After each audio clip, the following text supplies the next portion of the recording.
Electronics diode value designed by J.F. Fleming in 1904.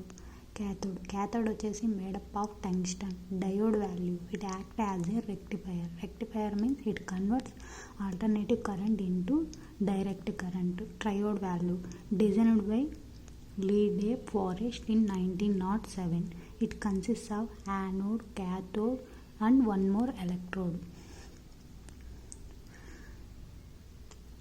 A triode can be used as an amplifier, oscillator, transmitter and detector. Semiconductor. Electrical conductivity lies in between that of insulator and conductor.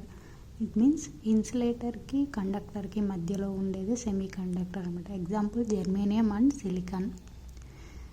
Two types of semiconductor: intrinsic semiconductors, extrinsic semiconductor. Intrinsic semiconductor వచ్చేసి pure form. at 0 it act as a perfect insulator. Conductivity వచ్చేసి 0.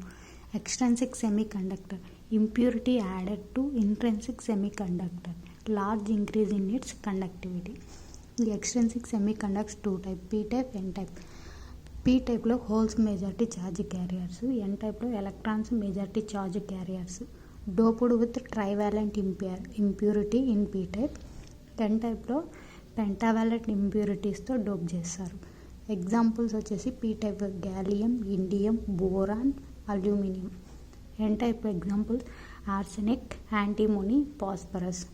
Doping అంటే adding impurities to the pure semiconductors. Donor అంటే pentavalent impurities. Acceptor వచ్చేసి trivalent impurities. Electrical conductivity of semiconductor increases with increasing temperature.